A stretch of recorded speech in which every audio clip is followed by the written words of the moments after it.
By the military-industrial complex.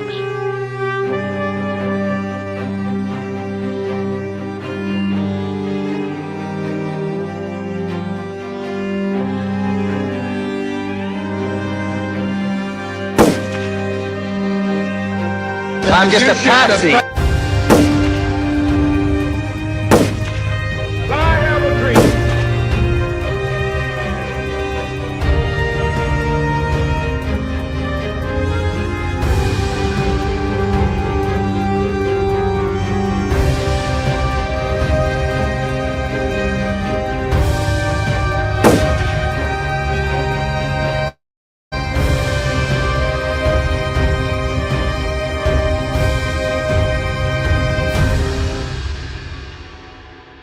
I said this once or twice, but it bears repeating.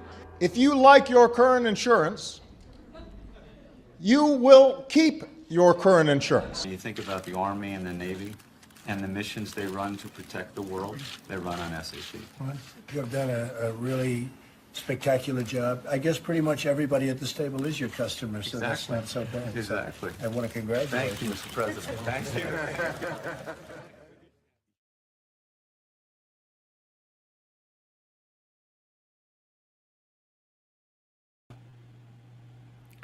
Good day, George.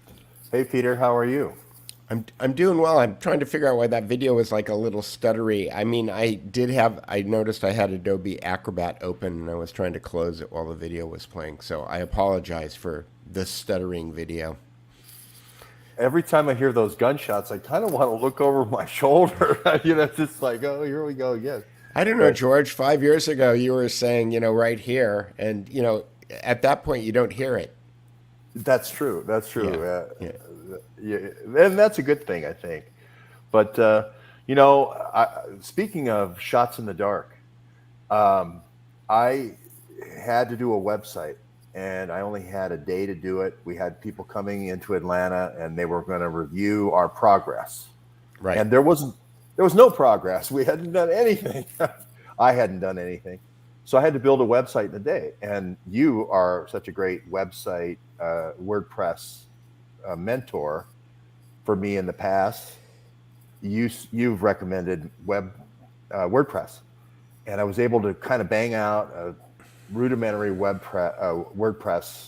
But then you were shocked that I hosted it at WordPress.com. And that starts our show today.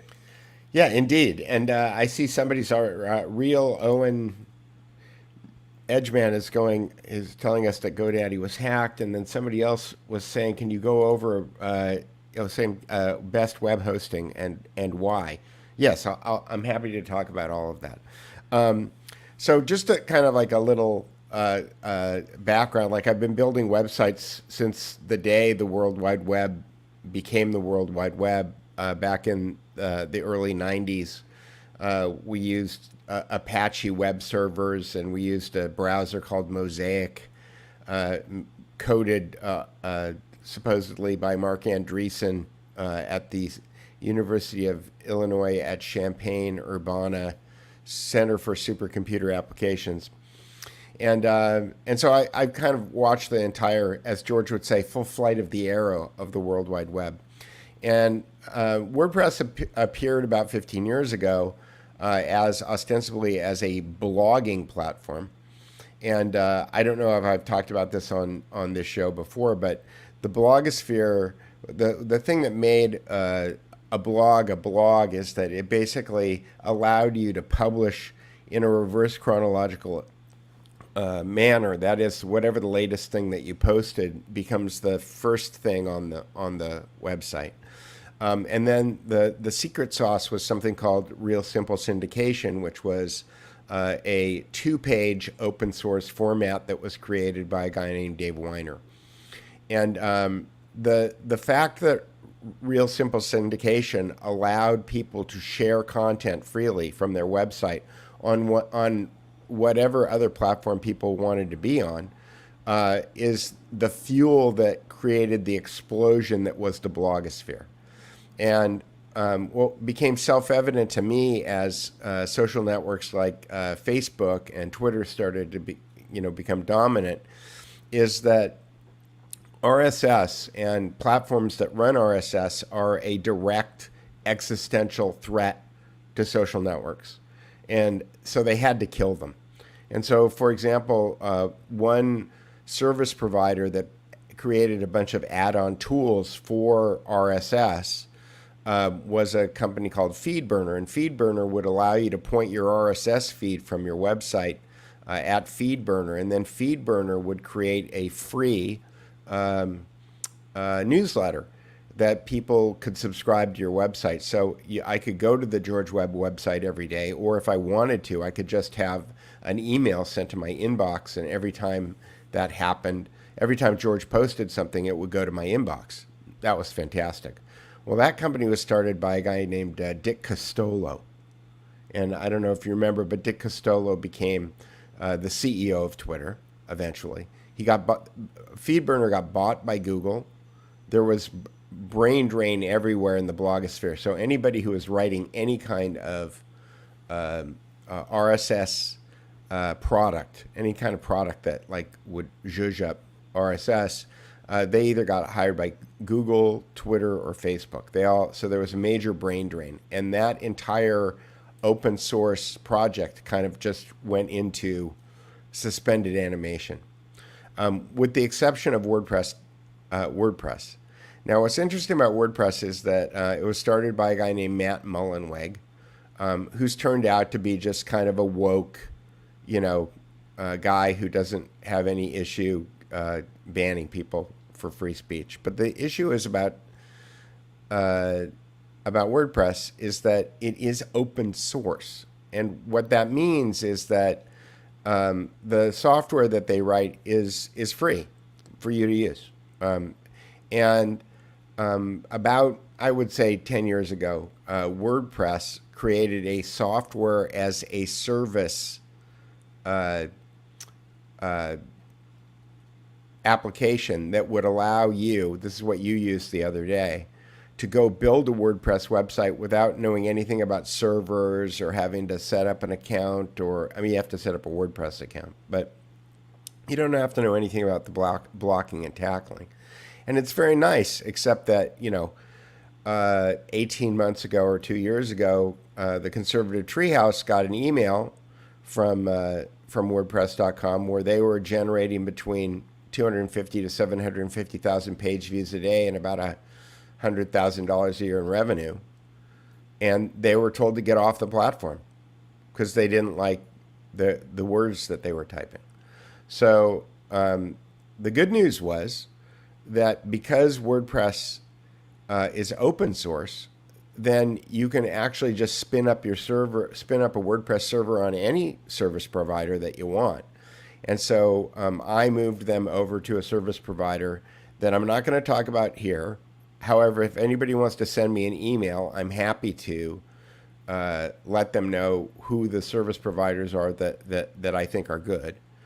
But I, in my adventures, have had to read the terms and conditions on practically every host provider available on the internet. And one thing that you and I had talked about yesterday, George, is that you said that John had a server and he was going to set it up in the house. And you can install WordPress on your own server. I mean, you can have it in your own house. I mean, that's the way that we did things in the 90s. But it's not really necessary. There are hundreds, if not thousands, of online hosting providers that will, for $10 a month or $20 a month, you can spend more, but will allow you to spin up a WordPress site. And the nice thing about that is that as long as the host doesn't have a problem with your content, I mean, there are different tranches of there are different vectors of being attacked by whoever it is that winds up attacking you. And usually what will, the terms and conditions on most hosting sites are you can't be hosting porn, you can't be hosting anything that's illegal. Those are kind of the thresholds. But then there's usually gray areas. Hate speech is a gray area. Like, you're not allowed to make fun of certain groups or use certain words. And then that becomes determined as hate speech, and you can get booted off a platform that way. But it becomes confusing because the WordPress.com website is there. But if you go to WordPress.org.com, that is the repository for the software, which you can download from there. But like I said, if you go to any number of hosting providers out there in the world and sign up for a WordPress, there are websites. I think there's one called Word Engine, and all they do is host WordPress websites. That's all they do. So you don't need to own a server, and you don't necessarily need to own a server in order to run a quote-unquote self-hosted WordPress install. The good news is about what you did is that, and it's funny because this is a hack that I learned. Lauren L., the Some Bitch I Know streamer, she had a Wix website. And what was interesting is that WordPress.com has the ability to import websites from different other platforms. So you can import a Wix website into a WordPress.com website. And what's nice about that is then you can export the WordPress.com website onto your WordPress.org, pirate ship version of the software. And WordPress.com has done a lot of heavy lifting for you that you wouldn't normally want to do. So that's a hack. I like it. That's pretty cool. Well, I thought, why not have the master himself critique the student? And I thought if we could bring up Real News Cafe. Okay, Real News Cafe. Is it realnews.cafe or realnewscafe.com? Realnewscafe.com. Okay. And I thought, well, what should I name this website? And I thought, well, I'm in the city in Atlanta with CNN, which is fake news. And everyone loves to go to cafes to surf the web. So I thought, it can't be the fake news cafe. Donnie O'Sullivan and CNN have the inside track on that.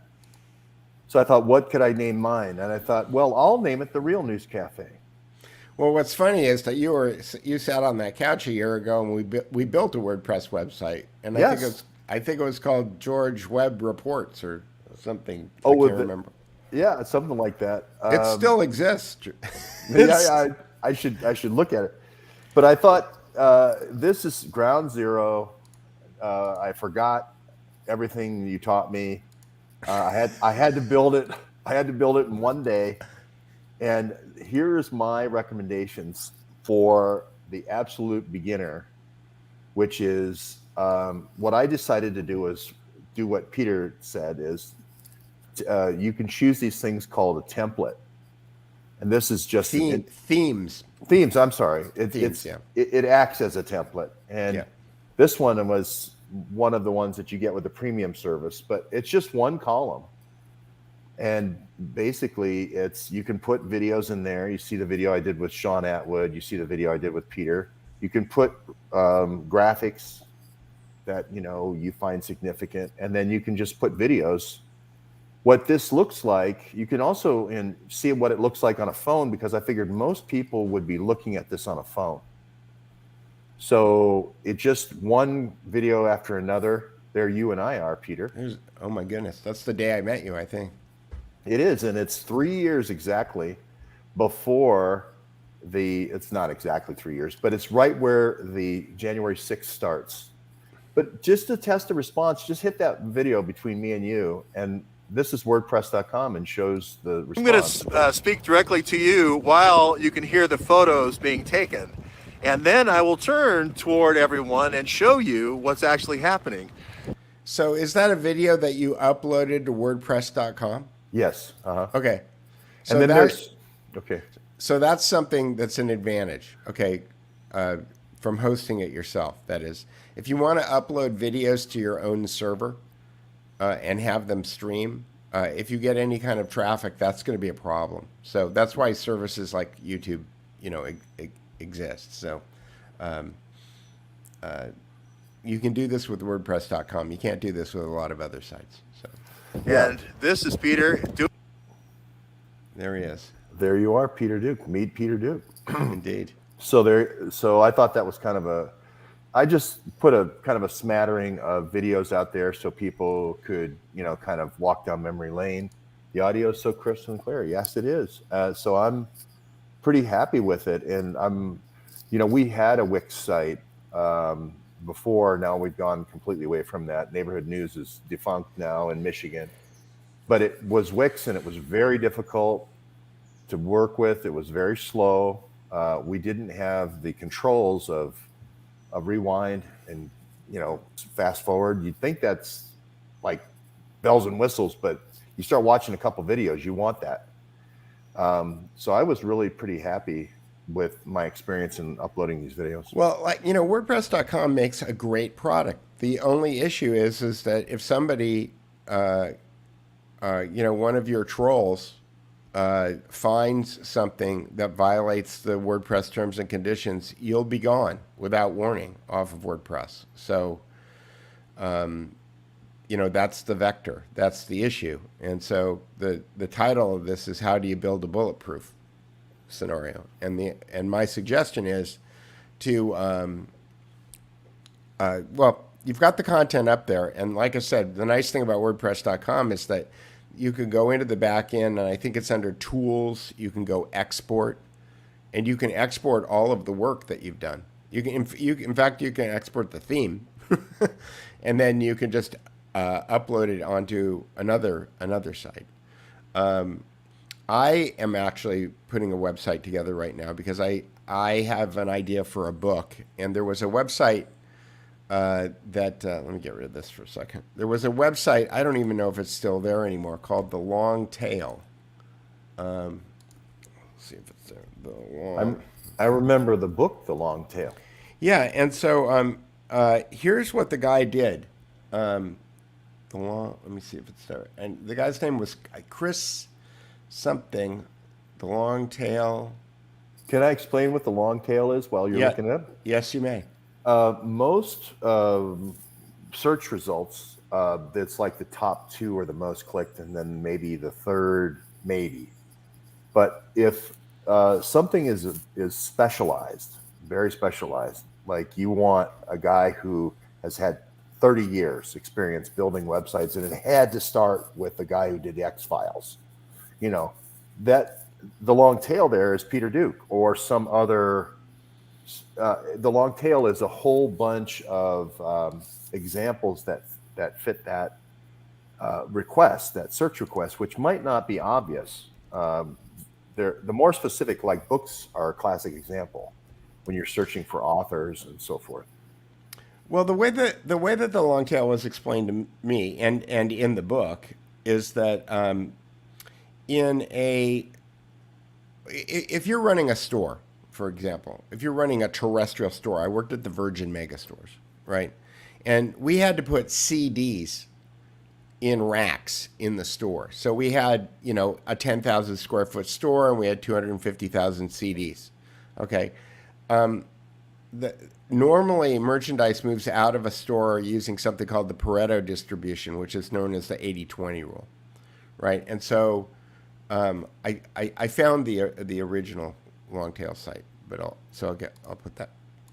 So remove, stop, share, Brave, and I went to the Wayback Machine. Share. And and the guy who wrote this website, he was the editor of Wired magazine at the time. The title of this website is A Public Diary on the Way to a Book. And what this guy did was he wrote a book, one chapter at a time, and he posted each chapter up as a blog post. And since he was an editor, instead of hiring another editor to edit his work, what he did is that he used the comments on each article that he wrote as the notes that he would use. And then he took the notes, he incorporated the notes, he took all of the each of the blog posts, he put them together, and he published them as a book, and it was a best-selling book. But getting back to what a long tail is, there's a picture of the long tail right here, which is if you're at the Virgin Megastore, you've got 250,000 CDs. 80% of your revenue is going to come from 20% of your inventory. That's called a Pareto distribution. But that's usually based on a constraint. And the constraint would be in a Virgin Megastore would be the 10,000 square feet. Like how many CDs can you fit in there, right? And the reality is that on a website like CD Now or now Amazon or Apple iTunes, where you can where every piece of music that's ever been made is available, the tail becomes very, very long as far as the number of results that are going to come back.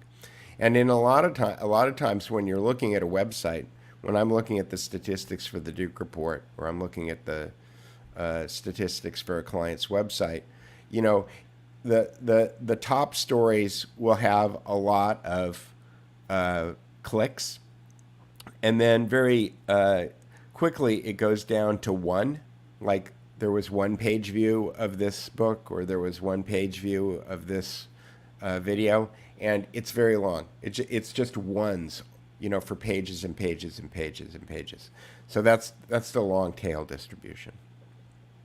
Yeah, and I think the model here is where Google, like if they were selling AdWords, they would sell maybe plumber, Los Angeles, as a combination.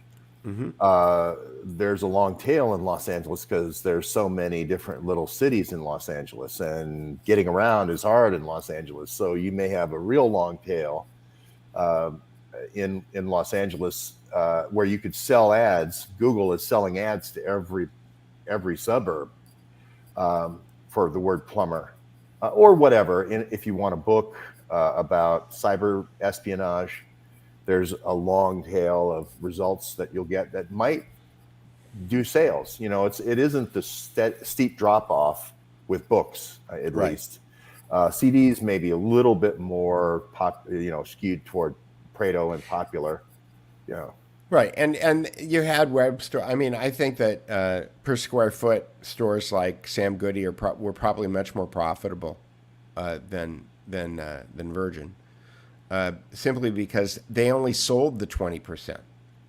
You know, Sam Goody only had the Billboard Top 100 in the racks, and maybe a few what they, evergreen titles, some Beatles titles and some Pink Floyd and some Led Zeppelin and, whatever.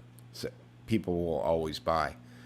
And so, anyway, but we're talking about long tails. But what I thought was interesting about this website, and the reason that I was bringing it up, is because I'm going to do something similar. I woke up the other morning and I scribbled down a bunch of notes for basically a book to try to explain how we got where we are in a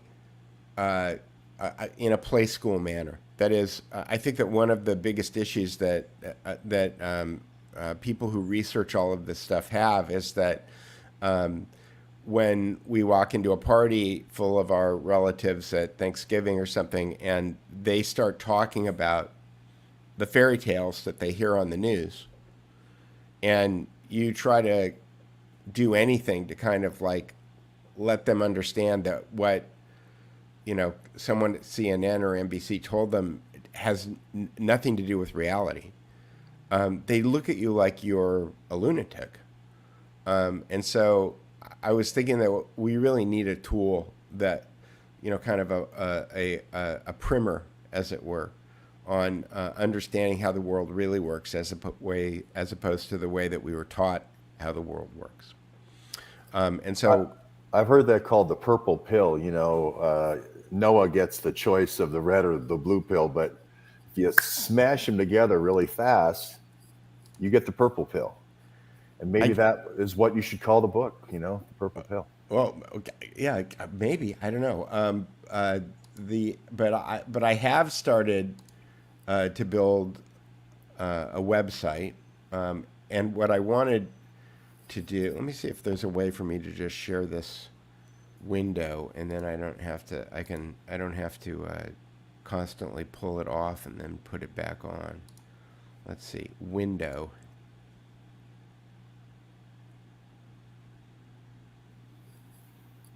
Let me see if this works. And later, after you do that, I want to talk about the top story on the Duke report. Okay. Well, that's fine. Which I don't think I've changed it in a day or two. So this is a naked WordPress. This is what WordPress looks like when you just install it. WordPress.org. It comes with. They come out with a new theme every year. I think this theme is probably called 2022. This is what it looks like. It has nothing in it. But the reason that I wanted to show you that is because I wanted to show you the dashboard.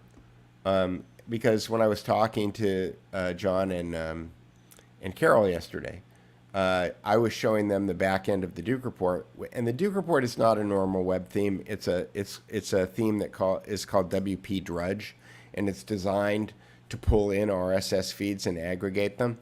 And this is the naked WordPress is basically got a publishing model attached to it. And again, like I said, WordPress to this day outputs really clean semantic RSS. And the other thing about WordPress compared to a lot of other platforms is that there is a standard way to format content on the internet so that it is search engine optimized. There are plugins that you can install in WordPress that will tweak it a little bit and make it a little bit more search engine optimized. But for probably the easiest example that I can give you is that, like, when you put the title of a page on, it's not just the words. There are these things called hypertext tags that go on either side of the words. And the hypertext tags are not just telling the search engine that title is bold.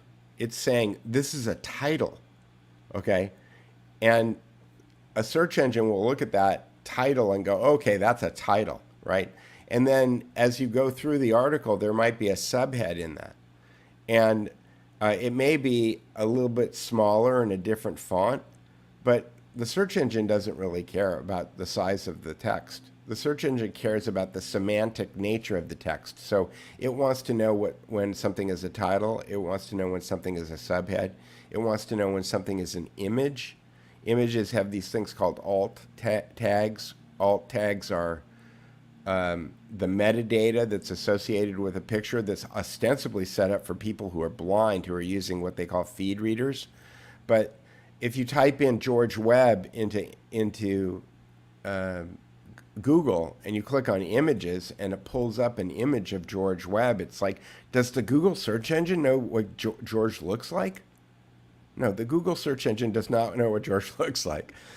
The Clearview one does, but not the Google one. And so how does it know that? And it's because somebody has posted a photograph with George Webb where there's either a caption or alt text that has the string GEORGE space WEBB in it. And Google goes, well, here's a picture, and it's got this metadata that's George Webb. It's probably George Webb. We'll just put it up. That's how it works. So, Yeah. Well, so the website you're building is going to be, I'm going to just call it Harold and the Purple Pill until I know what you're going to call it. I think it's going to be called Reframe. It will be at reframe.thedukereport.com. Okay. Yeah. Well, I think it's a good idea. You know, all of these things are really great ideas until you run an example through. Well, let me run an example for you right now. Yeah. Okay. Yeah. So one major consideration to understand is that there's two types of things that you can publish on a WordPress site. There's posts, okay? And I'll click on my website doesn't run very quickly when my web browser doesn't run real quickly when I'm live streaming. So there's a post and there's a page. What's the difference between a post and a page? A post means that the content that you're putting up is temporal. It's got a time and date associated with it. That is, George, will post something on. The best example is any kind of a native feed on Twitter or Facebook. That's all temporal data, right? You post something at 9 o'clock in the morning, and then you post something at 3 o'clock in the afternoon, and the newest one shows up at the top of the page, and it pushes the next one down. Okay, that's a post. So WordPress is giving me this welcome to the block editor. I'm an old school WordPress person, so I'm not. I'll try to struggle my way through this, but basically, WordPress introduced a WYSIWYG, and for people who don't know what that means, what you see is what you get editor for the back end on WordPress, which is probably more like what Wix is. You can turn this off, and if people, I prefer to turn it off because I'm an old school kind of guy. But they have this thing called the block editor, which allows you to kind of, like Tinker Toys, put web pages together. So so this is introducing me to the block editor because this is the first time that I've ever used this version of the website. But I can say, George learns WordPress. And then I can, and then the way that you add, and so it has this thing called blocks. So you can type. Okay. There are many websites on the interwebs, but this one is mine. Okay, so I type that in there, and then I hit publish. Wait, get rid of this. There's something you can't see that's blocking me right now. Okay, I'm going to hit publish. And then I can go view post. And this will show me the post. This will show me what it looks like as a post. But then if I go to the home page, if I click here on the Reframing Your Reality homepage, you can see that it's moved up to the top. So every time I add a new one, if I add a new post,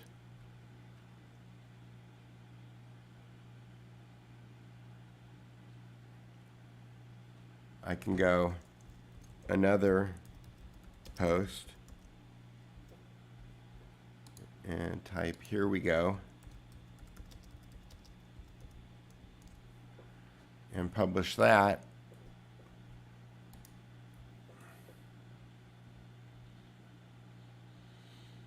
I can view the post, and you can see that it's got comments turned on here. These are the native WordPress comments, and I had a long discussion with John and Carol yesterday about that. We can go into that too. But if I go back to the home page again, you can see that it's pushed this one down, and now this one is the next one down. So what you do, and there are apps, George, that you can download to your phone, and you can create posts on a WordPress website directly from your phone. Yeah, it's gotten very, very good. My website is Real News Cafe for the question there. Yeah. Real News Cafe. So this was something that I created in like a day, and it was a collection of, I wanted to try RSS, like Peter was saying. So those first 5 listings that Peter's mousing over that look like article titles, those are actually on my Substack. So Substack allows you to say your name and then Substack and then / the word feed, and that is your feed. That URL is your feed for this website. Right. So one of the things that you can do with WordPress is that you can, and you can work either way with this, I think with Substack, is that you can, Substack has RSS, and there are the way that the Duke report works is that it pulls content in using RSS. There are plugins that you can install into WordPress so that when you publish something on Substack, it automatically publishes on your website. So you have a mirrored copy of it. So if Substack wants to mess with you later in the future, James Corbett does that. So on the Corbett report, his website, he publishes on Substack because Substack's got a potential audience for him than his website. But all of the content on his Substack is a mirror of the content on his website, and I don't believe that he's typing it in there twice. He may be, but I don't think that he is. So here's something that we can do. We can check and see what your feed looks like, because one of the things that I was looking at the William Engdahl site. I think, is it right here? Oh, that Project Avalon here. Is this it? William Engdahl. William Engdahl's site should be an RSS site because he's got reverse chronological stories, except that it doesn't appear that he's using any kind of content management system. It appears that this website was built in the early 90s and has never been updated and doesn't have any RSS, which is a shame because I'd love to pull the content onto the Duke report and expose it to people. So I have a tool that I use that's called a feed reader. And feed readers are something that before social networks people used. I think that there's probably still journalists who do use feed readers. But what the feed reader will do is it will allow you to take a look and see what your feed looks like. So what I can do is I can take the Real News Cafe URL right here, and I can add a new feed, and I can put it here under News. And WordPress has 2 different RSS feeds by default. They have the news, and then they have the comment feed. I'm just going to do that, and I'm going to add the feed. And this is what your feed looks like.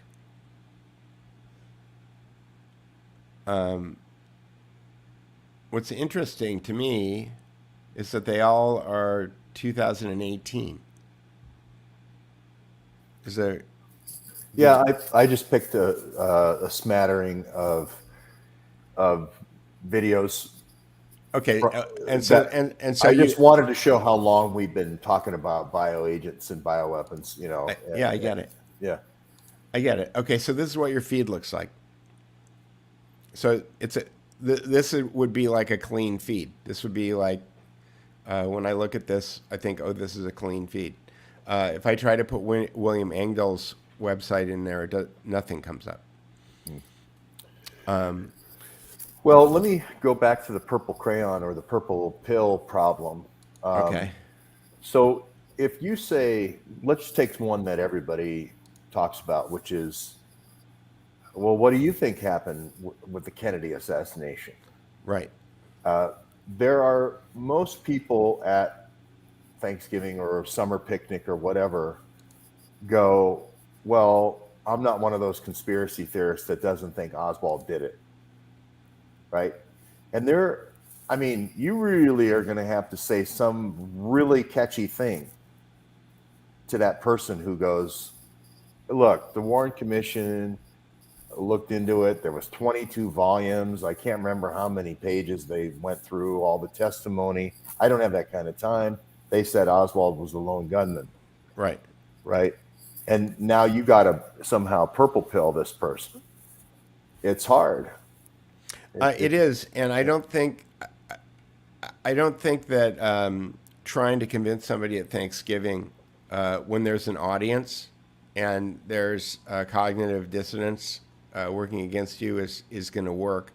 I think that we all had a moment where we were looking at, the best example that I've got is my friends who were,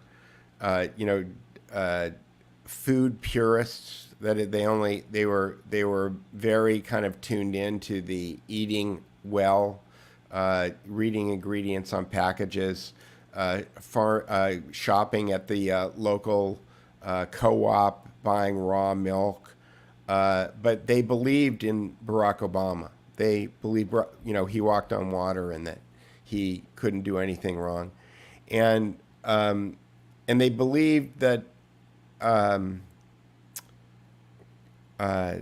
They were mask-wearing true believers in the initial first wave of COVID. But what snapped them was the Black Lives Matter riots that happened, a few months after everybody was locked down from COVID. It was like suddenly it was okay to go out in the street and have a riot as long as you were marching for George Floyd, and the disease didn't matter on television or in the media or even the messaging from the government while there were riots going on. And then after the riots kind of subsided, then everything went back to COVID. I have a lot of friends, like I said, who met that kind of criteria that I described, who didn't ever think anything was true that they saw on television after that. But at that point, there are so many different rabbit holes that you can go down as far as trying to figure out what's actually happening, that when you're at that point, then I think that there's probably a good opportunity to kind of give people a general overview. Richard Grove has done a very good job of, for example, Richard Grove starts off with John Taylor Gatto.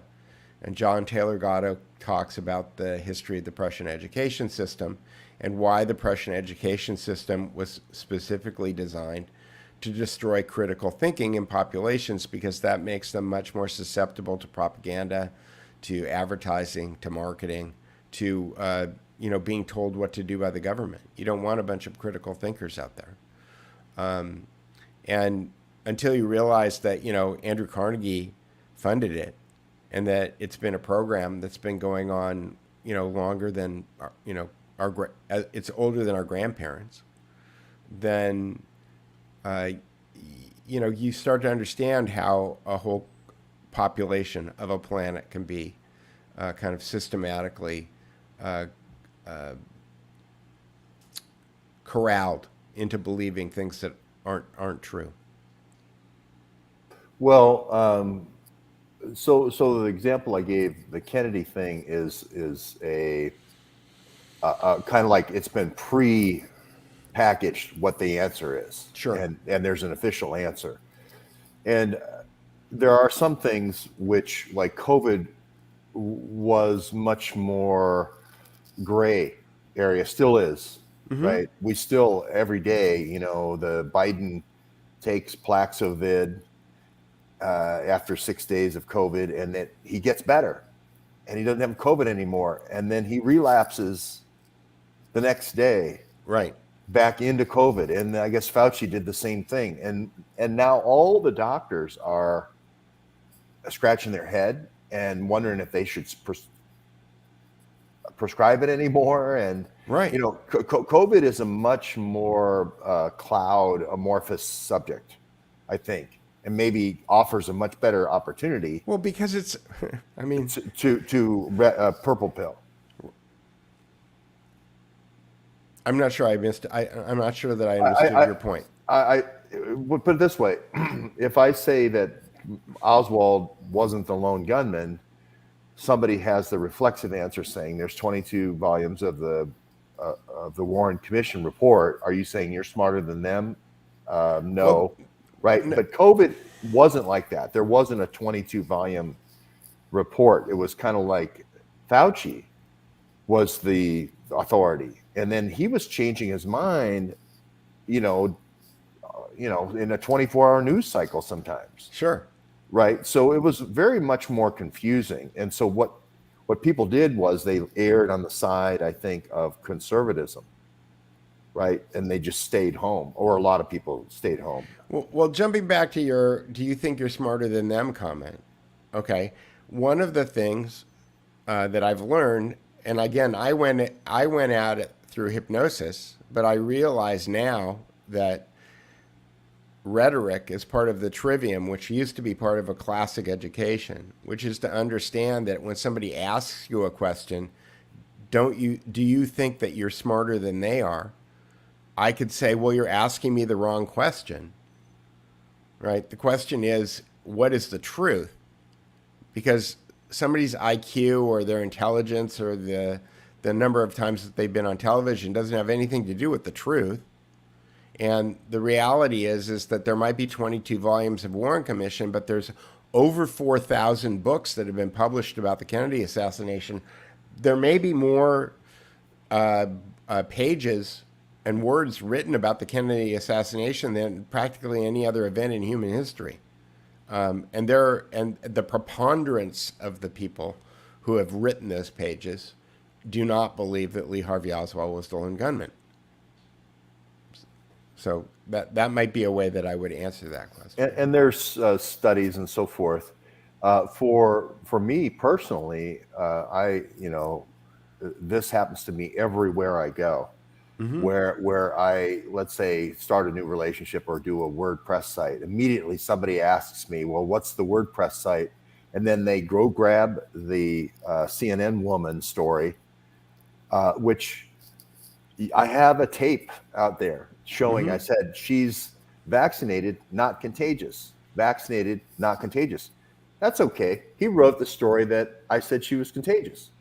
So, and it went to 50 million people or whatever. So I'm a little guy, and the CEO of WordPress is going to get an email now saying, right, this conspiracy theorist who said this woman was contagious is now on your website, and you should take his website down.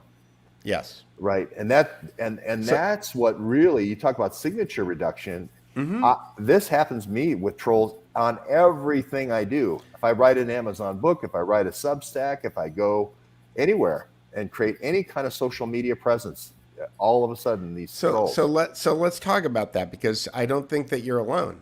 And when I was talking to John and Carol yesterday, we were talking about different business models. So for example, Ricochet.com has a business model where you can read any of the posts on the website for free, but if you want to leave a comment, it's $5 a month. Okay, that's Ricochet's business model. Dr. Farrell has comments turned off on his posts. Vox Day has comments turned off on his posts. However, they both have forums. And if you become a member of their forum, which in some instances it's free, in some instances it's $5 a month, whatever it is, then you can have a conversation, and George will read your comment, and George might actually even respond to your comment. Dr. Farrell responds to people on his forums all the time. But because it's kind of a members only situation, if you want to be a bad actor, you're going to be gone. And that doesn't prevent somebody from pretending to be your friend or pretending to be friendly and getting in there and then waiting for the right moment to capture a screenshot and try to smear you, out in the social media sphere. But if you're bulletproof in your implementation, if your forum that you're running is something that is under your control and the service provider isn't going to deplatform you, I don't think it's very hard to go look at Giza Death Star and look at Dr. Farrell's forum and find out what the software is that he's using. I think I've done it. I think it's a platform that costs $100 or $200 a month, something like that. And then what you do is you create a playground where your fans, your supporters, your researchers can share their research without fear of being attacked, and then you have some kind of a revenue model that's associated with it that helps you continue to do your work. Likewise, I think that what's his name?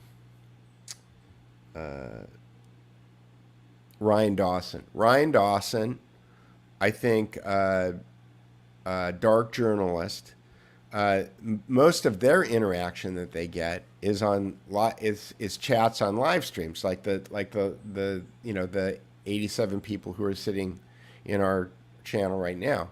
The thing is that there are alternate chat engines that will work, that will allow you to bring back super hearts or super chats, those things that you used to take advantage of in YouTube. There's one service that's called Entropy, and you could basically turn live chat on YouTube off and tell people if you want to chat, you have to go into Entropy. And I believe that there are, like I said, I think there's different tiers in Entropy.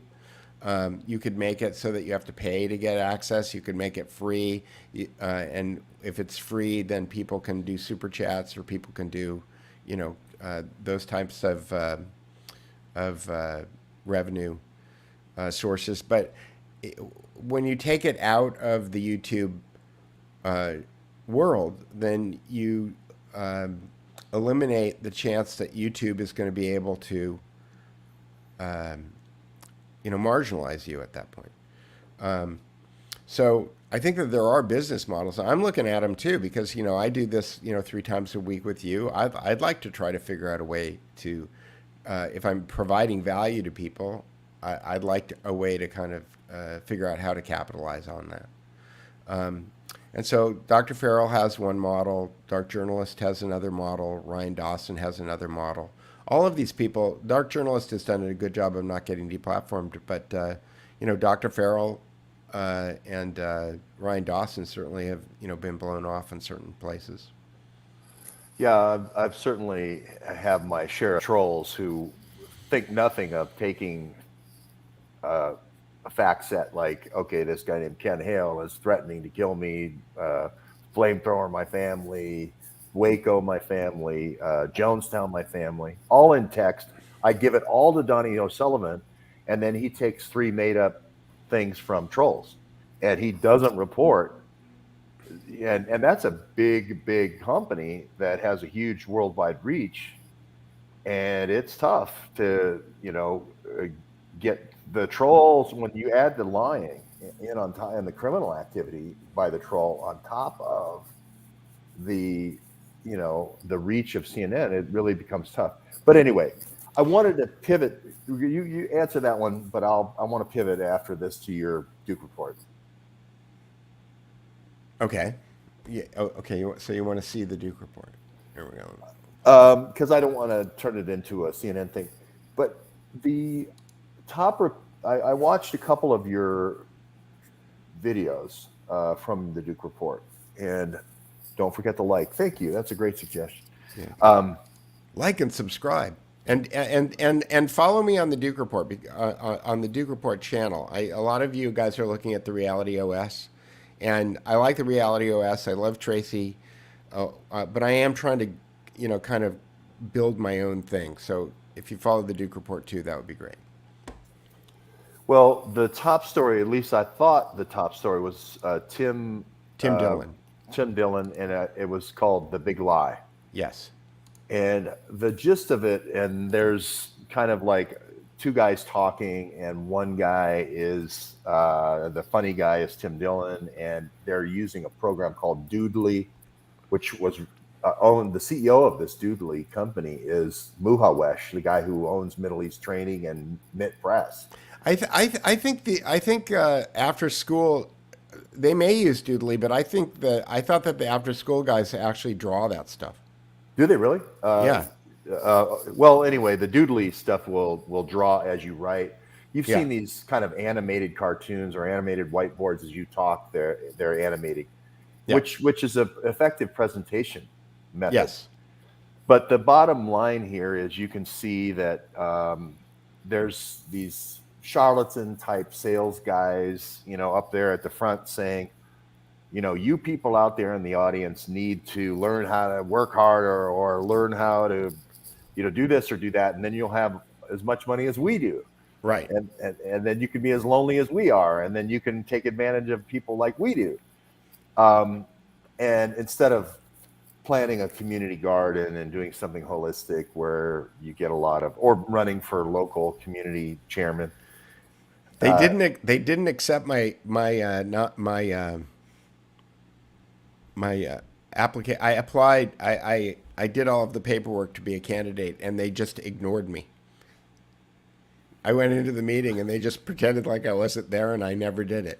Yeah, you're not Yeah. even here. Yeah, So I'm that's- not even here. And I at that point they proved my case, because my case was that they're fake. Yeah. And so when I did all the paperwork, and then they pretended like I didn't exist, then they proved my point. You knew Bruce Willis and who's the other one? Tom. Michael Keaton. Michael Keaton. You know that they're going to end up being the guys that they're on the commission, or their wives. And what's funny is that there was no candidate for my area. You have to understand that my local area is probably the highest net wealth area in Los Angeles. There was no representative on the city council. And that's because producer Carrie said, when those people want something, that's because everybody who lives in that neighborhood writes checks to the candidates, and they just pick up the phone and complain to them directly about what's going on. Yeah, I mean the businesses, Pacific Palisades, that whole group. I'm sure there's some council members in that area, but just the gist of this was Tony Robbins type self-help, or all these other people on the internet, web, so forth, are trying to sell this magical formula to make you wealthy and rich, and it sort of is a kind of a pessimistic view of those people, and is saying that you actually get a lot more enjoyment out of doing something that's actually rewarding and involves other people and is built on good ethics. And I don't know what your take was on this, but well, yeah, I mean, and the issue is that you and I are operating in the same space with all of these people. It's interesting that you mentioned Tony Robbins, because that's exactly who I was thinking of when you were talking about it. Tony Robbins was the first assistant hired by John Grinder. John Grinder came out of the DIA, and he was one of the two creators of neurolinguistic programming. So, and neuro-linguistic programming was a DIA program to teach people hypnosis correctly. Now, what's funny is that if you go to the Wikipedia page about NLP, it says it's pseudoscience. Well, it's a Defense Department program, you know. So, and I think that Tony Robbins proves, if anything else, that you can use it in order to make yourself wealthy, right? But what's great about the reason I wanted to learn neurolinguistic programming, which I know how to use it, but it requires practice. It's kind of like playing tennis or something. Like you got to go out and do it every day. Is that I wanted to be able to recognize when it was being done, right? So, for example, when you said to me, you have a relative at the Thanksgiving turkey who says, "Oh, so you think you're smarter than the Warren Commission?" Well, if you understand what the structure is of that sentence, you think it's called. There's two things. There's an if-then statement, and there's something called a complex equivalence, right? If you believe that Oswald didn't shoot Kennedy, then you must think you're smarter than the Warren Commission. Those two things have nothing to do with one another, right? And so if you understand that they have nothing to do with one another, you can say, well, I didn't say that I was smarter than them, you know.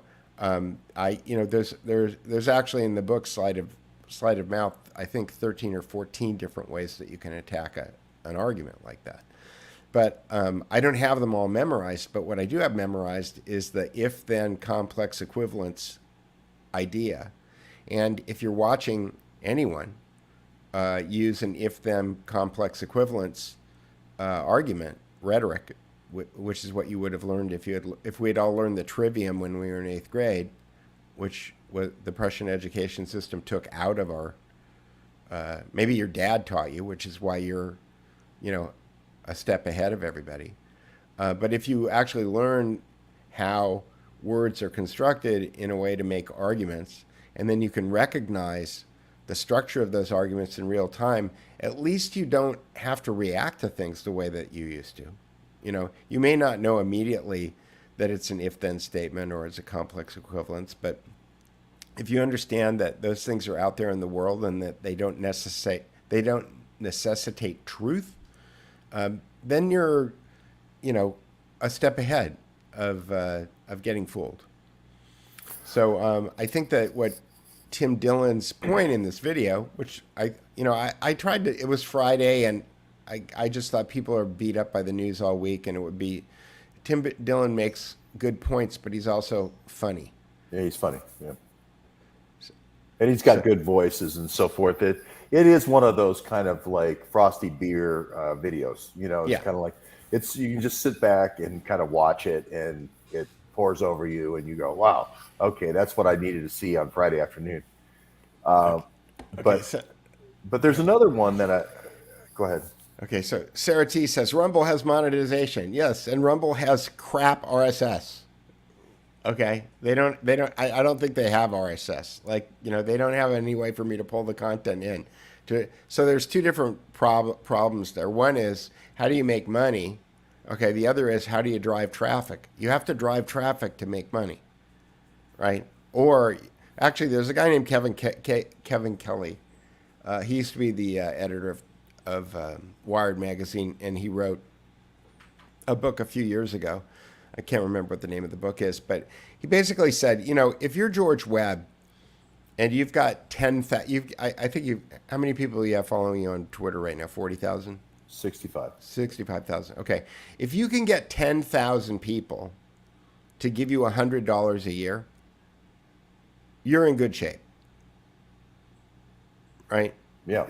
That's $1 million, and you can fly wherever you want, and you can cover the stories that you want to, and you can, go out and have dinner and stay in a nice hotel. You don't have to sleep on my couch, and so the big idea is, like, how do you figure out a way to create enough value so that 10,000 people want to give you $100 a year,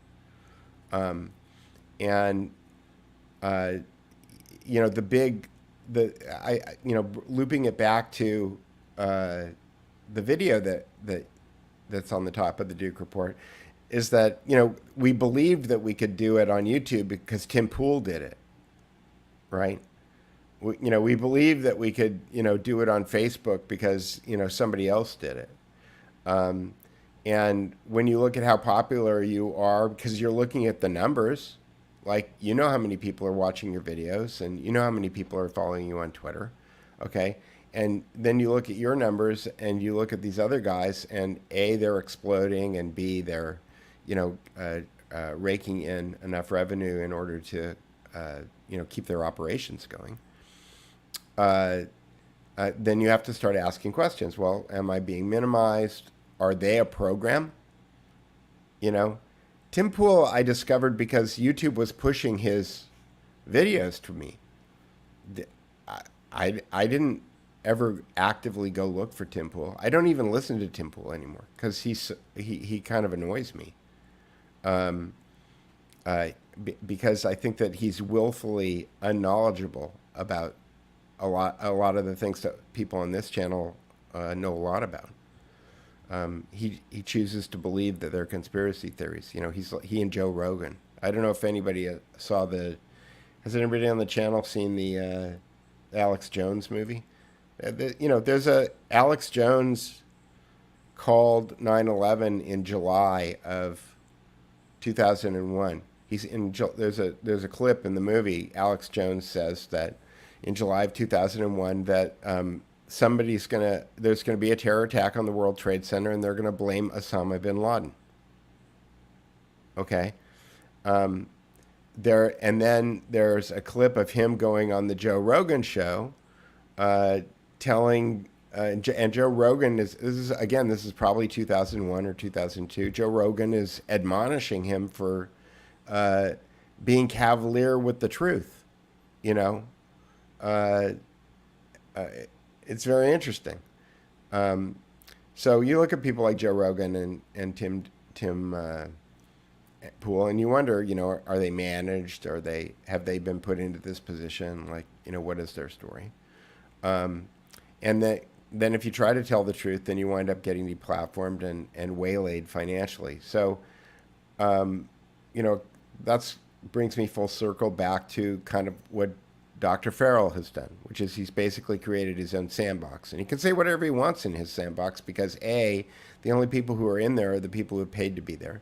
And B, there isn't anybody looking that hasn't paid to get in there. So he has a lot less problems. Joseph Farrell is one of those guys who I might not agree with everything he says. His views maybe have changed a little bit over time, but he's a fun guy to listen to. He's a brilliant guy. He's got a lot of knowledge and so forth. So, I think there's room for everybody. He doesn't have to be perfect on everything. Baby in bathwater is the analogy there. Sure. But what we try to do, rather than go to our favorites on Friday night, where, we go to our typical people that we watch, Mark Kulak or John O'Loughlin, which, those are people I know and they're people I watch, Bill Taylor. We thought, okay, well, let's go to the Duke Report and we'll go to the top story and we'll watch the top story. Then we'll go to the next story on the Duke Report and find new people that we might not know. Right. And so we did that. And so that was the first one that Tim, what's the guy's name again? Tim Dillon. Tim Dillon. He was funny. Yeah. 12-minute video, 10-minute video, 11-minute video. And then I watched another one, an hour video, which is called the Truth Stream. Truth Stream Media. And they've got a great channel. Yeah. Yeah. And it was really fun to watch. The only thing, it's funny how we all kind of fit in a different part of the matrix. Yeah.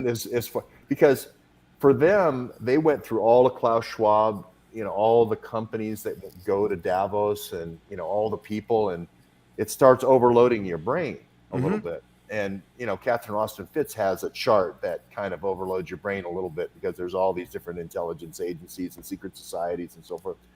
And me, I've simplified it down to like a three-legged stool. It's Kolomoisky, Kissinger, and Klaus. And it's the Pareto rule. If we get those three, you don't have to worry about anybody else. You know, it's sort of like a Project Valkyrie. If you get Hitler, you don't have to worry about anybody else. You've taken down the Third Reich. I'm not sure I agree with that, and I'll tell you why. And here, let me take this down, and I'll pull up what the. I knew you wouldn't agree with me, by the way. Okay. You like Cashford and Austin Fitts. There. See, Right. To me, that's a pretty big job to take that down. Right. Well, yes, I think it. Well, the truth may be intimidating, but the reason that I'm not agreeing is because I think that we've been programmed. Part of the reason that comic book movies are such a huge part of our culture, which I push back against that concept, but for argument's sake, I'll say that comic book movies are a big part of 21st century culture, is because we are constantly looking for a hero that is going to solve all of our problems. It was part of the reason why people were so invested in Donald Trump, was because they thought, oh, this is the one guy who's going to come in. Well, Kennedy tried it. Okay. When you go in by yourself, you know, you've got your little brother with you, you know, and a slingshot. Like it's not all David in the Bible. You know what I mean? It's like, right. There's other things going on there. And so I think that, you know, we have this savior complex. And the reality is that unless we all together, as long as we're waiting for someone to come along and save us, then things are never going to change. And part of the reason that superhero movies exist is that they program us to believe that, oh yeah, we're gonna vote harder and we're gonna get Donald Trump in there, and it's gonna be Donald Trump and DeSantis and Matt Gaetz and Lauren Boebert and Marjorie Taylor Greene and Paul Gosar, and they're gonna save us.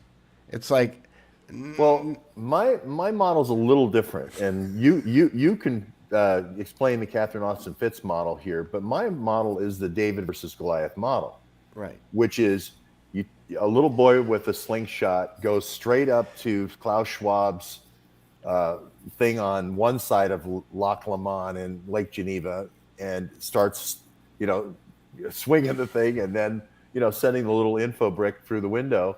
I would never break the window, by the way, at that World Economic Forum, but just to show where it is, and just to show that he looks directly across at the World Health Organization. And everything that you hear from WHO is directly eye shot a mile across from Klaus Schwab at World Economic Forum. That's the first thing you got to get people to realize, is that the two are like this. And everything that they want to say to take away your constitution, they're not going to say Klaus Schwab and the World Economic Forum said so, usually, unless they're trying to offer you a bribe. They're going to push it through the WHO, right? That's why we need to redo the old Abbott and Costello bit, which is who's in charge? Yes. No. Yeah. No. Who's in charge? Yes.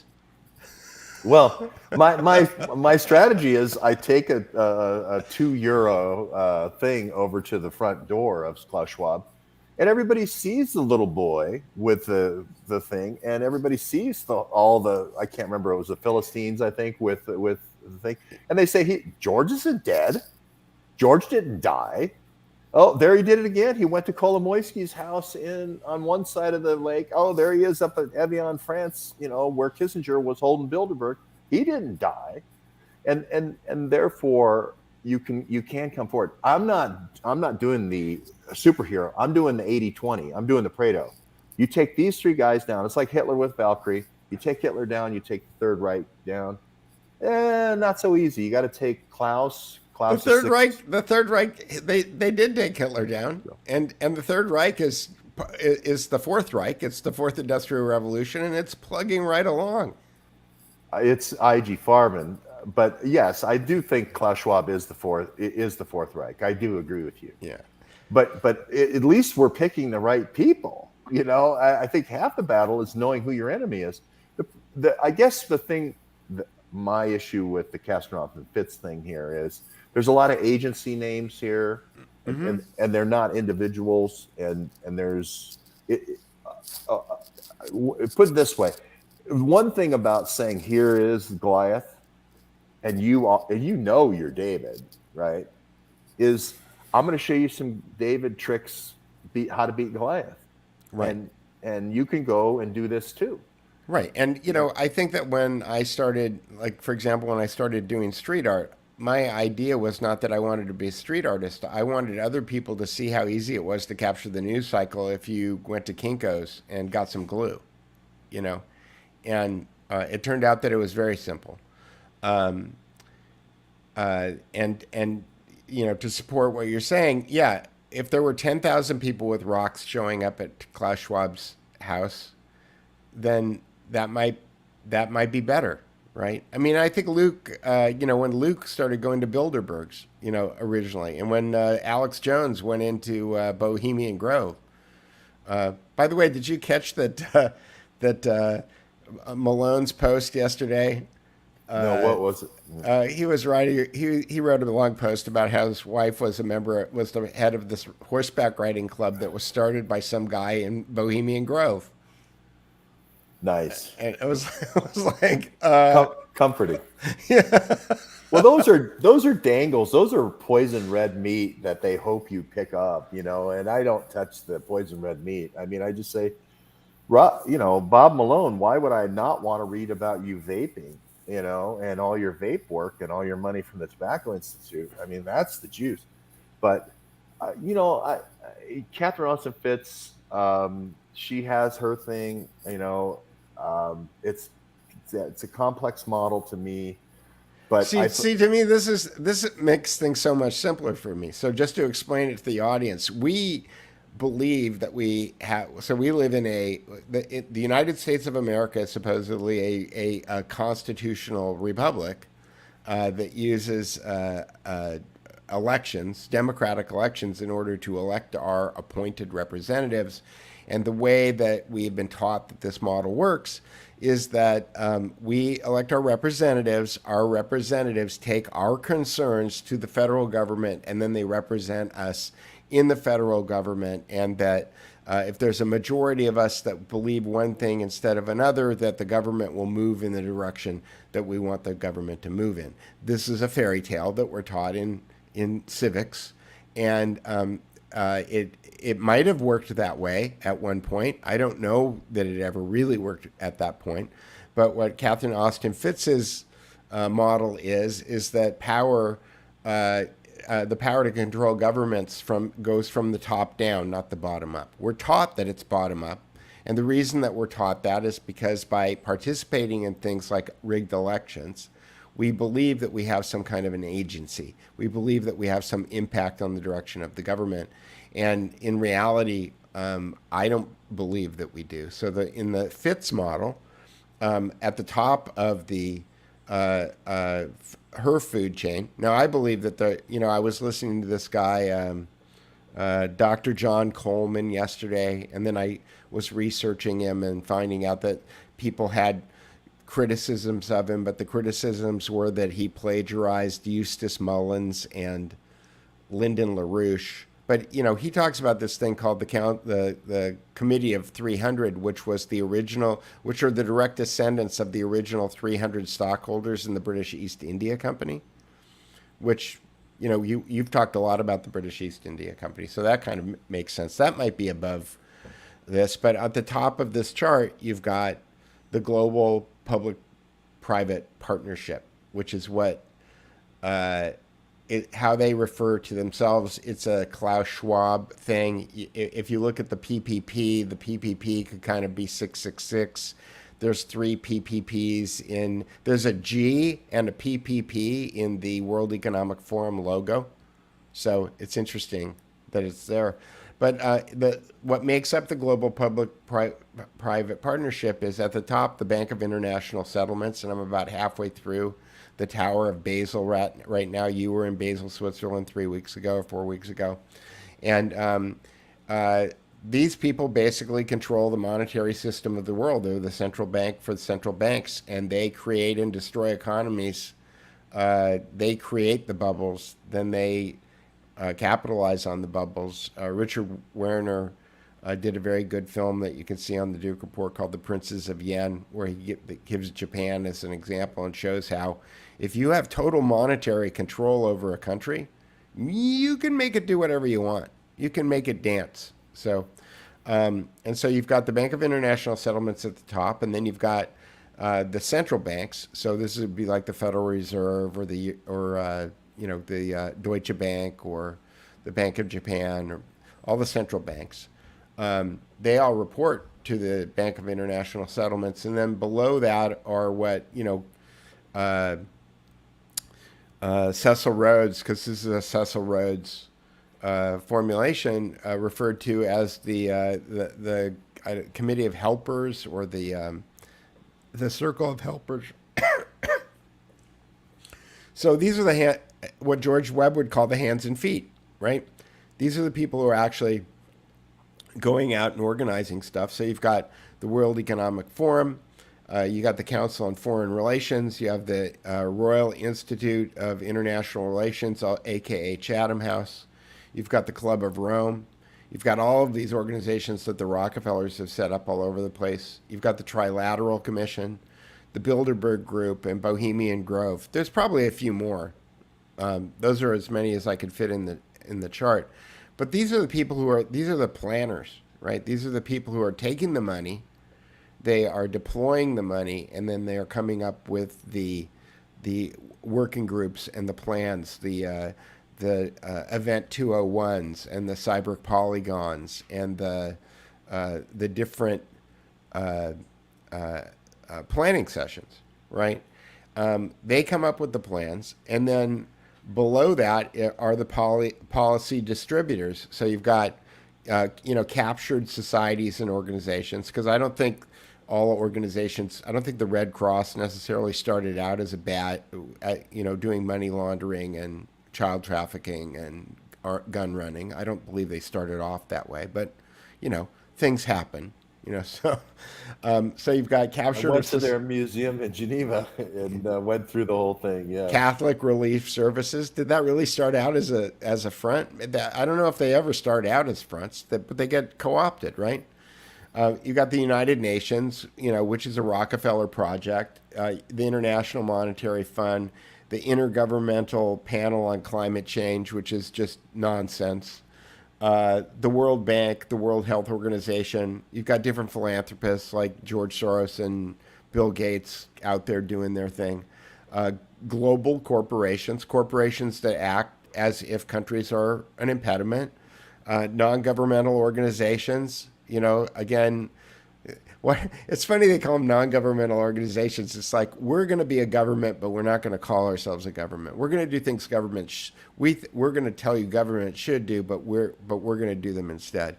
And then, captured religious institutions. I think the Vatican is probably the best example at this moment, but there's probably a lot of them.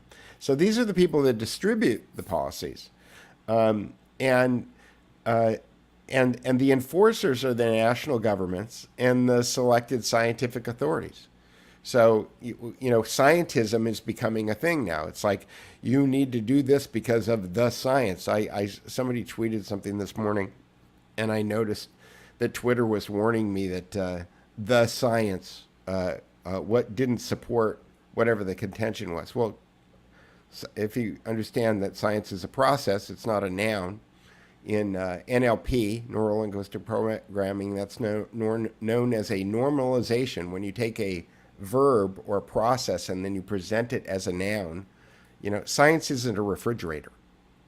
Science is a process. So where you have thesis and you have hypothesis, and then people go out and they do experiments and they either prove or disprove, and and then new facts arrive, and then it changes the hypothesis. Like, it's an ongoing thing. Yeah, the science is their science, right? So scientism is a big thing.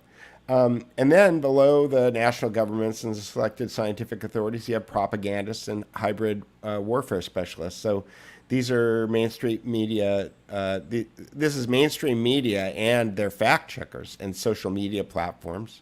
The 77th Brigade, I think, is the signature reduction group in Great Britain. She lives in Europe half the time, so a lot of these are European.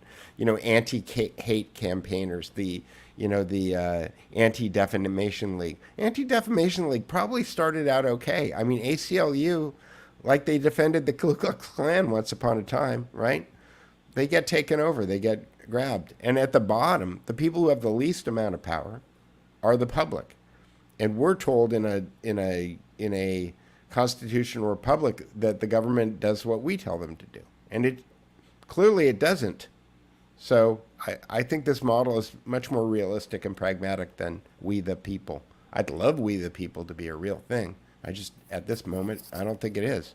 And I think that acting as if it does, acting as if that you're Dorothy at the end of Wizard of Oz and you're going to click your heels 3 times and the Constitution is going to magically just knock this construct out is never going to happen unless the people decide that they want to take their sovereign rights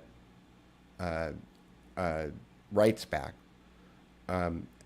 Because the government's job is to take your rights away from you. The government's job is not to give you your rights. I mean, there isn't a law that's ever been passed that's about giving you rights. I agree with when you went through it. I agree with everything. I agree with all those roles, and I agree that it's a complex situation. So, but I try to simplify it to what can a David do? What can David do today? And the street thing for me is I go to Bank of International Settlements. First of all, who knew that it looked like the Hanging Garden of Babylon until you go right up next to it? You don't realize that there's these hanging gardens that go up before the Tower of Babel. So it's kind of like 2 Bible stories in one.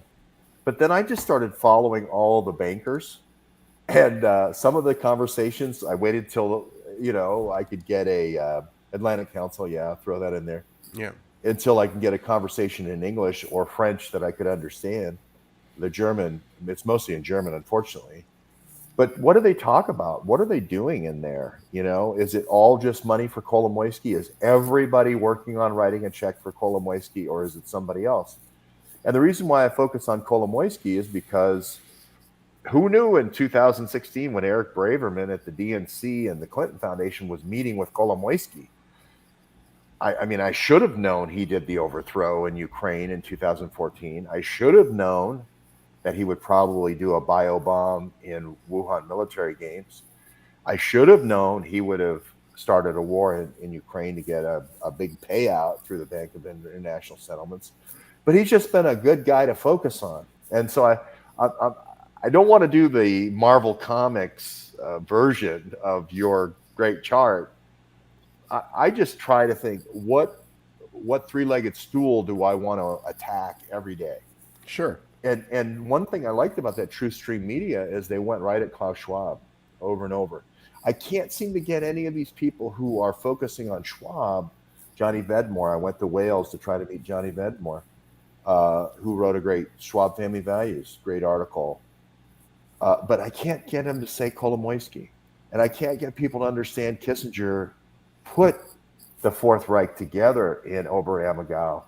Is that G7 saying Kissinger's still the kind of the hand that you can't see, and people don't accept that.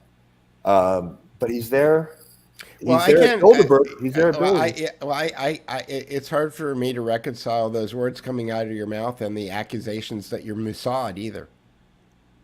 Like, if you were Mossad, you wouldn't be saying that. Right. I mean, it's like some people who said they were, ex-French resistance sent me some stuff about John Podesta storing a lot of art in the Geneva Free Port.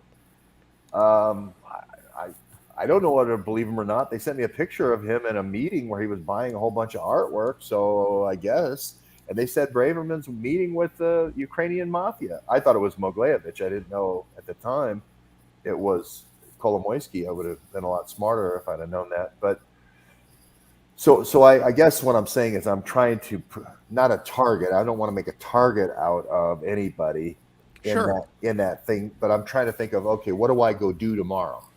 Right. Do I go to Reading, west of London, and do I, set myself on fire in front of Brigade 77? I mean, I want to at least show people where the issue Brigade with 77 is, in Reading. I mean, the issue with Great Britain is that they don't have any First Amendment, and they don't actually have citizens; they have subjects. And so, and I know people who have gotten in big trouble for acting like Americans in Great Britain. Like, you can get in trouble for acting like an American in Great Britain. Julian Assange. Yeah. Right. And that's another thing that is pretty sad right now. He's appealed his extradition, but that's the whole thing that you can't really believe that's happening. I guess focusing on things like that where everybody just goes, that's not right. The water cannons against the black people in the American South, everybody said, hey, that ain't right. Bill Connor's not a good guy. George Wallace in the door at the, Selma or not, University of Alabama, Tuscaloosa. The little girl, Brown versus Board of Education in Arkansas. I mean, all of those, everybody said, hey, that's not right. And we can get on board here with this movement, even though the civil rights movement may or may not have been a FBI operation or, I don't know if it was or not, but there were certain pivotal moments where public opinion shifted big time. You had the 3 assassinations and people, as far as not believing everything the government says, after those assassinations also. Right. That undermined. And people forget, the ones I put Reagan in there too, but John Paul the First made it 33 days. Okay. In the Gladio book, they talk about how he was not happy with what was going on with Gladio, and he didn't make it. John Paul II, they brought him in and they did a Reagan on him. They shot him too, right? So, if you think of the world more like a Godfather movie and less like a Rush Limbaugh kids book, then at least you'll have a more practical way of getting through your day, I think. I mean, it's funny because everybody's seen The Godfather, so it's like everybody's seen The Godfather. Just pretend that's your government, but just pretend that's Washington D.C. and this is the way it really works. I'm listening to what am I listening to? Dark Victory, which is I'm about halfway through that book. Yes, I read multiple books at the same time. I'll read 2 or 3 chapters of a book and get bored, and then I'll go and read another book. So I'm reading Dark Victory about Ronald Reagan, Lew Wasserman, and the mob. And it's impossible to read that book without understanding that the mafia has basically been in control of the entertainment industry since it started, starting with the music business. It was MCA's, the Music Corporation of America, moving into motion pictures and television. But, kind of like, they're partners with the CIA in running drugs. I think they're partners with the CIA in running entertainment. There's a lot of evidence for that in that book. And I haven't gotten to the end of the book yet, but I'm assuming that, Lew Wasserman probably had a huge amount of influence on Ronald Reagan when he became the president of the United States. Well, it's interesting you mentioned that because, Meyer Lansky made the deal with Lucky Luciano and kind of brought the Jewish mafia and the Italian mafia together. And that was the big plan. And the Hellawell plan was going to bring the drugs through Cuba and everybody's going to be happy. They were going to overthrow the Teamsters. The Teamsters had the hooch.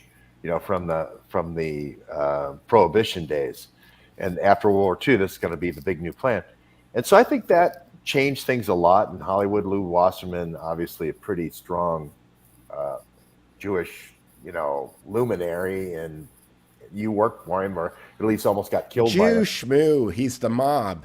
Okay. Right. I know, but I don't think of Lou got it. Wasserman and Nancy Pelosi in the same sentence. I think of Nancy Pelosi and Tom, her dad's the boss, the crime boss, Right. or at least the political interface to the mafia. What was his name again? Tom, I can't remember his last name in Baltimore, but I think of her. Operation Underworld. Yeah, Operation Underworld. But I think of her as sort of the mob whisperer. Right. She kind of took that over from Big Tom, and ever since she got put in with Kennedy, she was introduced originally with Kennedy as sort of an Oconus lure. Nancy Pelosi. Yeah, back in the day. Yeah. So, but Meyer Lansky and that whole thing. I can't remember the Johnny Roselli was out in Hollywood, and then Bugsy Siegel went out there, and then the Jewish mafia kind of went out there, and that's our system. Right. Like you're saying, is Godfather doesn't really show the Jewish mob. Godfather only shows the Italian side of the mob. They don't show the Jewish mob. Right. That's the limit, and they also don't show the CIA, and they also don't show the Vatican. Yeah, well, I mean, that's what I was saying a couple days ago. They also don't show them meeting in the Masonic temples. The propaganda Due temples. It's like, if you're going to do an overthrow, it's better to have a partner, right? That you had in the last one. And if you're going to come up with the money, let's say, no mafia figure ever. D'Angelo, I can't remember. D'Angelo, I think, was Nancy Pelosi's father. But nobody ever did an overthrow. Was it D'Angelo or D'Alessandro? D'Alessandro.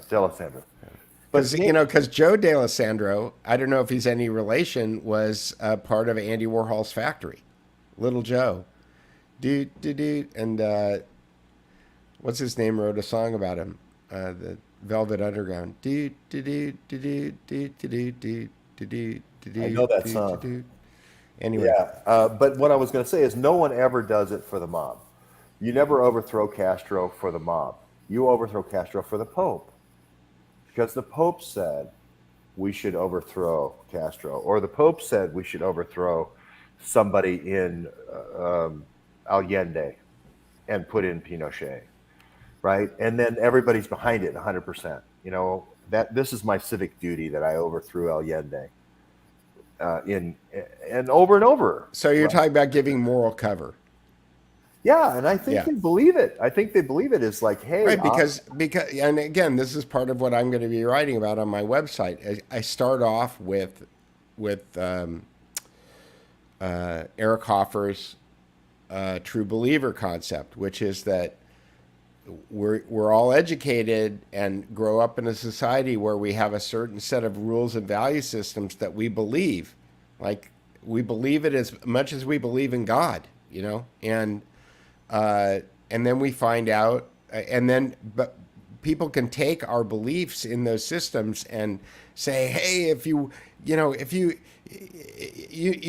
need freedom isn't free, and if you don't fight for your country and what you believe in and are willing to risk your life, then you're not a real patriot. And that way you get a certain percentage of all 18-year-olds to go join the military and risk their lives, right? Like, if people don't believe in something, they're not going to go risk their lives. Which reminds me a lot of, like, Lawrence, if you've ever read 7 Pillars of Wisdom by T.E. Lawrence. Like, his biggest problem when he was trying to organize the Arabs is that they would have a battle against the Turks, and they would set up an ambush, and they would kill 500 or 600 Turks, and one Arab would get killed. And Lawrence would wake up the next morning, and he'd be alone in his tent with his one camel in the middle of the desert, because the Arabs went home because one person dying was one person too many for them. Like, they were perfectly willing to kill Turks, but if one of them was going to get killed, they didn't want to have anything to do with it. So dying for their country was not something that Arabs wanted to do. But, you know, how many people, you know, we flew, those buildings came down, we pinned it on Osama bin Laden, and then how many people ran out and signed up for the military and went over to drop bombs on people that, you know, get up every morning and brush their teeth like everybody else? Yeah, I mean, it was an amazing propaganda. But I mean, I think I figured out how to do 9/11 because I started in with the news bulletin saying, I'm George Webb here in front of Building 7 covering Enron today. And the SEC enforcement division's about ready to levy subpoenas. George, do you have your green screen? We can do that. We can make that happen. I do know, however, though, there are rumors of hijackings by Arab terrorists, but I know we're safe because this building has been pre-wired with explosives. George, if you made a series of 1-minute videos just like that, going through all of those events, okay, and posting it on Instagram and TikTok, that probably would get a lot of people's attention. I've got to go back and to New York and do that, but.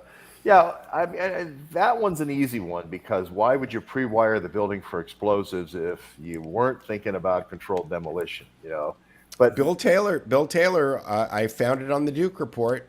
Deep State News did a great article on that, on pre-wiring buildings for destruction. Did you see that story? Something else other than the World Trade Center and Building 7 were pre-wired in a terrorist attack? Is that what you're saying?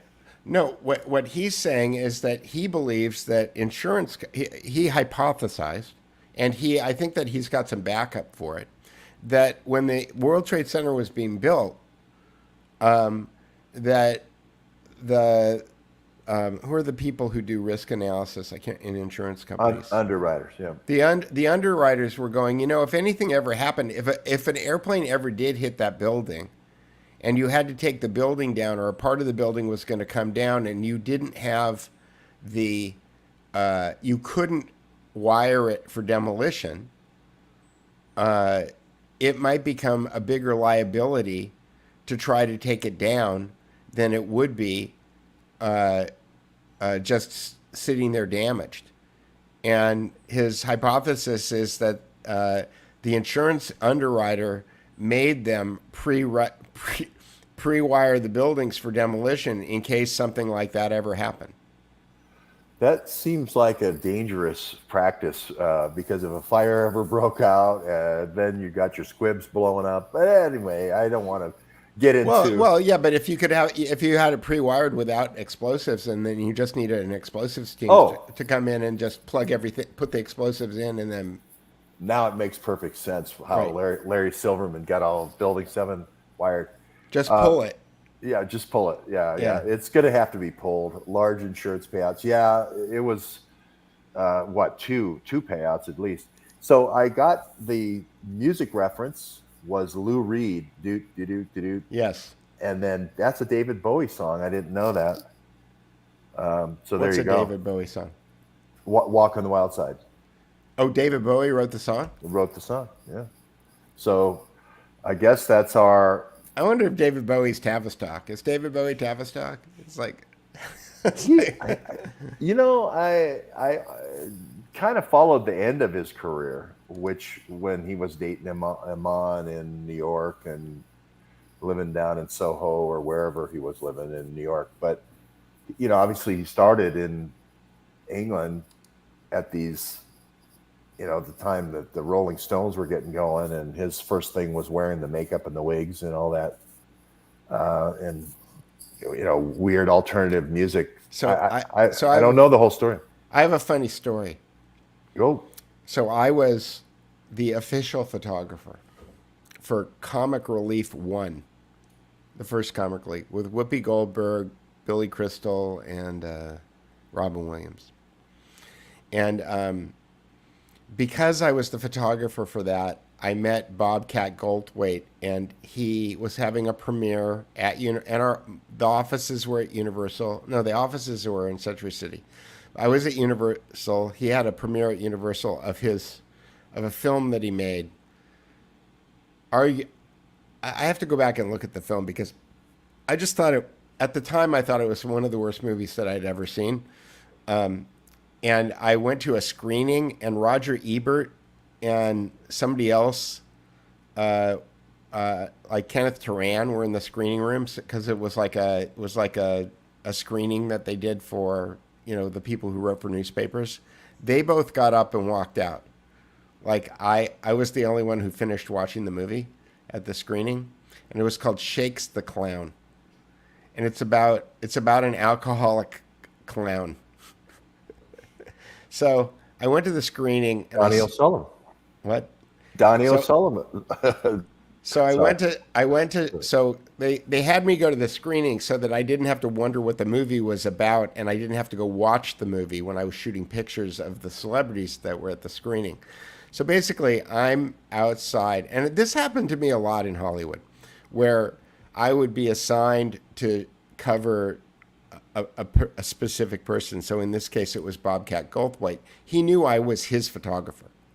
So I met him at the beginning of the event, and a lot of the times he was just waiting. So while everybody else is in the theater watching the movie, he's standing outside chain smoking. He's chain smoking cigarettes with me, because like everybody else is watching the movie, I'm outside with him.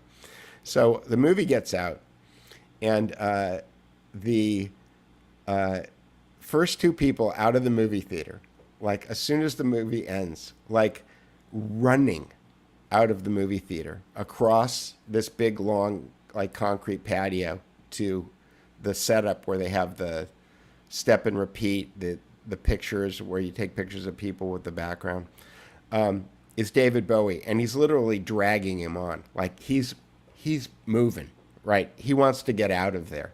And I think that he wants to get out of there because he doesn't want to get mobbed. You know what I mean? And he runs up to Bob, and I'm taking pictures the whole time. Click, click, click, click. And I'm looking through the camera. And he's going, "It was a marvelous film, Bob. It was really marvelous. Oh. Fantastic film. Fantastic, Bob. I really enjoyed it. I really enjoyed it." And Bobcat Goldthwait is standing there going, "Really? Really? Like, you really liked it?" And he said, "It was really fantastic, Bob. Good job." And he slaps him on the back as hard as he can, and then he runs away. David Bowie just like runs away. It was funny. Yeah. And but I was sitting there like behind my camera thinking, "You're lying." Yeah. You're lying. You didn't really like that movie. I lived by Universal Music on 9th Street. I was on 7th, but right there at 47th Street is where Universal Music. Here would come Eminem, and here would come, different rappers, and they would go up and they would do their thing on the second floor of MTV, and then they would leave. And I got the feeling that this is a checkoff item in a contract. You must come down to the MTV studio and do 3 songs, and you have to make an appearance at Times Square. Oh yeah, you do. Yeah. I mean, they didn't. I mean, when you saw the people get out of the thing, they kind of put on their perma-grin. Right. But it was kind of like when you saw them get out of the limo, they're like, what time is it? I got to get out of here.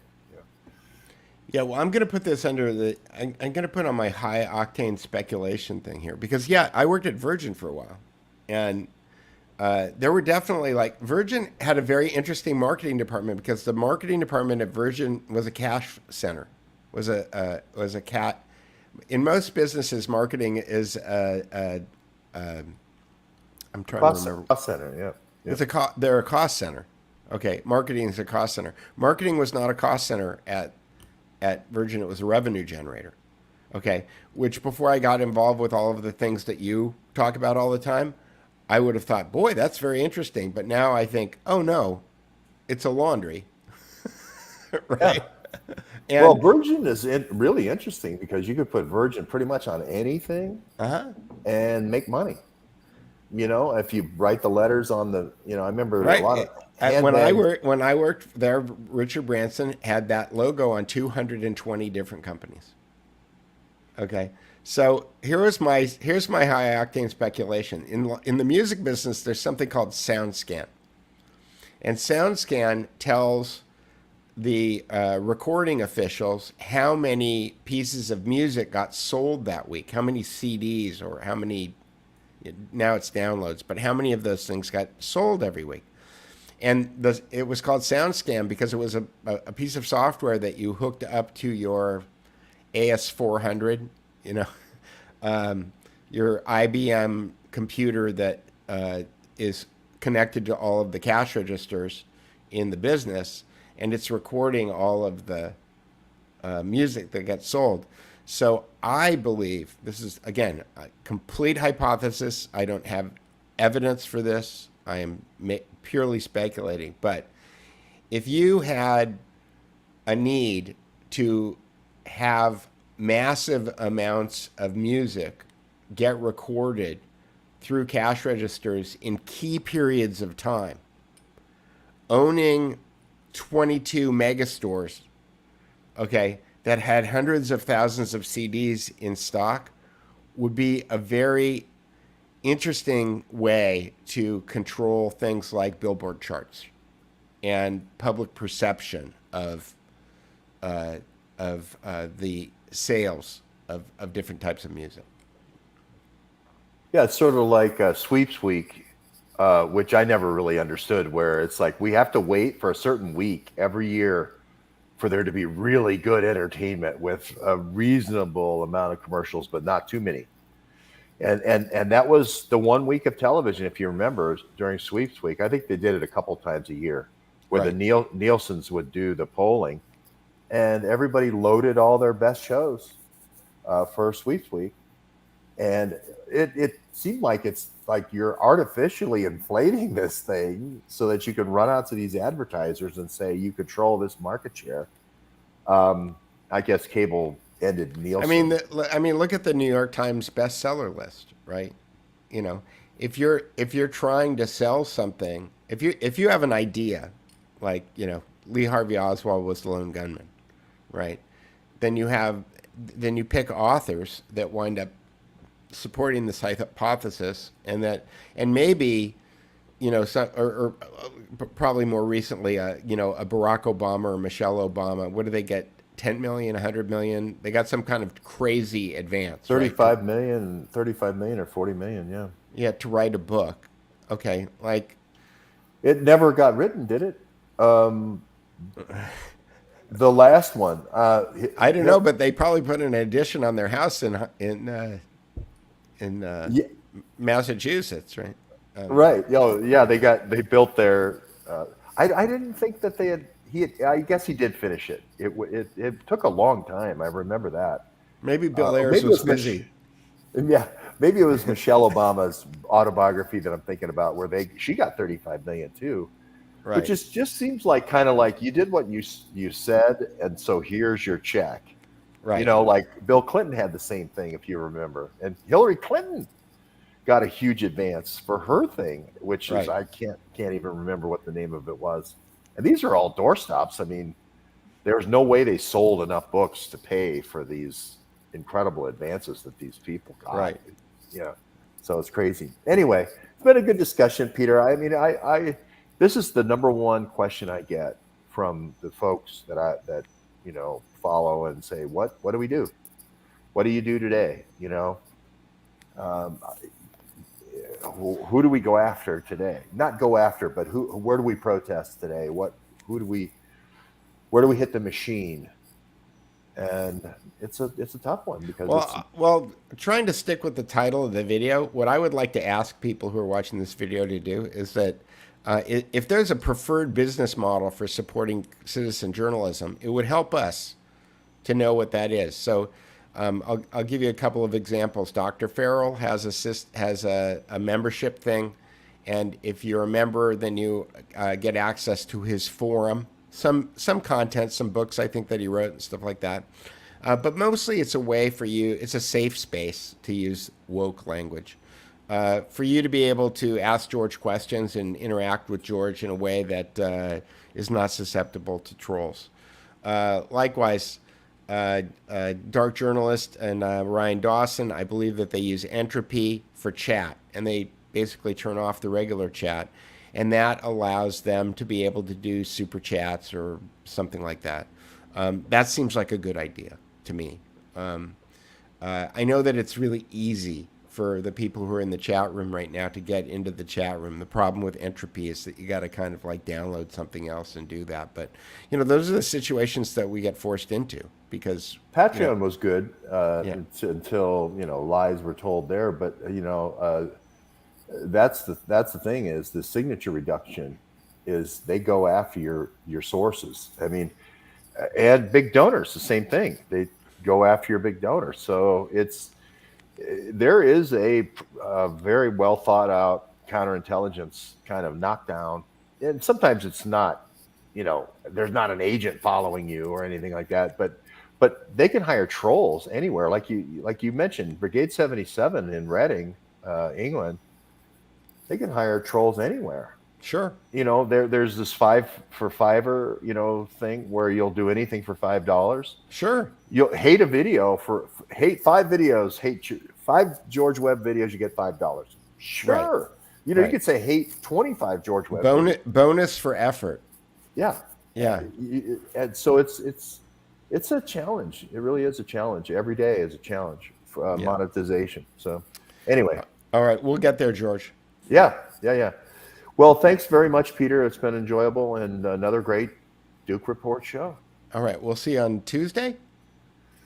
Tuesday, yes. We'll see you on Tuesday at 5. And I wanted to say, could you show the T-shirt that's so popular from last week? The T-shirt that's so popular. Yes, I probably can. This is sick. That's or sick. That's sick. Yeah, Right. I think that's the big one that everybody's talking about. Well, it's you know again it's you have to it's proving that you're the smart person in the room. Yeah. So let me pull it up here. Share screen. Brave tab. I got a report from Amazon yesterday. Okay, what did that say? I've sold $11. I've made $11.81 from people clicking on the Amazon tabs on the books on the Duke Report. Yeah. Okay. So do you think are you going to keep doing the show now with that kind of cash laid away? It's I don't know. You know. Think about it. You know. Go to the beach once and order a hamburger. Wait a minute, you won't have enough. You need to keep going to get that hamburger at the beach. So. All right, yeah. There's the That Sick T-shirt, and what's great about this shirt is that anybody who asks you what it means has immediately just owned themselves. I love it. All right, it's a real journalist's shirt. I want one that starts out conspiracy theory, you know, and it degranulates and then it just comes over on the other side and just says truth, and then a little line underneath saying about 6 months, you know. Oh, I get it. Yeah. Yeah, about 6 months. Yeah. I'll have to work with that. So somebody bought me. Somebody said $11.81 buys me 2 coffees, or you can buy me a coffee. If you go to the Duke Report and click on the Buy Me a Coffee link, you could buy me a coffee, and many people do that, and I sincerely appreciate it, and thank you for all of that. And I'm over there. If That's you make right. Us, you can. If you make us big, if I get rid of this picture, then you can see. There I am. And Sarah T says it's great quality. Thank you. I pick Spreadshirts. Spreadshirt's not I don't make the most money, and they're not the least expensive, but they have good merch. You can support George Webb at paypal.me/George Schweigert, all spelled on the bottom of the screen there, or venmo.com/George Webb. And you can support me at buymeacoffee.com/The Duke Report. With that, I will see you later, George. Thanks. I'll see you Tuesday. Bye-bye. Okay, bye now.